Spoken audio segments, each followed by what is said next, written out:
Hello అందరికీ welcome to my YouTube channel.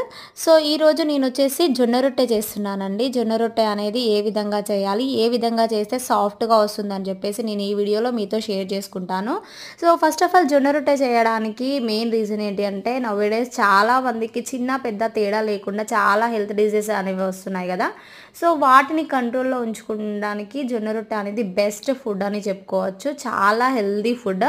So ఏం లేదండి, సింపుల్గా చెప్పేసుకుందాము. First of all stove on చేసుకొని మనము హాట్ వాటర్ పెట్టుకొని, హాట్ వాటర్ అనేది బాయిల్ అయ్యేదాకా పెట్టుకున్న తర్వాత ఆ హాట్ వాటర్లో మనం తీసుకున్నటువంటి జొన్నపిండి ఉంటుంది కదండి, జొన్నపిండి అనేది నేను పట్టించాను. సో ఆ జొన్నపిండి తీసుకొని పోసుకొని దాన్ని మంచిగా కలిపి లిడ్ పెట్టేశాను. లిడ్ పెట్టేసేసి స్టవ్ ఆఫ్ చేసేసి ఒక 5 మినిట్స్ అలానే వెయిట్ చేశాను. ఆఫ్టర్ 5 మినిట్స్ దాన్ని వేరొక గిన్నెలోకి తీసుకొని దాన్ని బాగా నీట్ చేస్తూ కలిపేశానండి. కలిపిన తర్వాత దాన్ని ముద్దలుగా మనము ఎంత పిండి అంటే సైజు మనకి ఎంత క్వాంటిటీ సైజ్ అనేది కావాలో అంత క్వాంటిటీ ఆఫ్ డౌని తీసుకొని మనం మంచిగా రోటీలాగా చేసుకున్నాము. రోటీలాగా చేసుకొని దాన్ని ప్యాన్ పైన వితౌట్ ఆయిల్ జస్ట్ వాటర్ని స్ప్రింకిల్ చేస్తూ మనము చపాతీని అయితే కాల్చుకున్నాము. 2 సైడ్స్ కూడా సేమ్ ప్రాసెస్లో కాల్చుకున్నట్లయితే సాఫ్ట్ అండ్ ప్లఫీగా మంచిగా ఎంత మృదువుగా అంటే అసలు ఇది జొన్న రొట్టెనా లేదంటే నార్మల్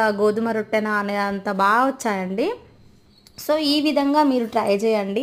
సో ఇంకా ఏమైనా డీటెయిల్గా కావాలంటే నా వీడియోకి కామెంట్ చేయండి. సో నేను మళ్ళీ దీన్ని మంచిగా తీసి పెడతాను. సో ఇది నేను హ్యాండ్తో తీసాను కాబట్టి ఇట్లా షేక్ అవుతూ వచ్చింది. Sorry for that. So like, share and subscribe. Thank you for watching.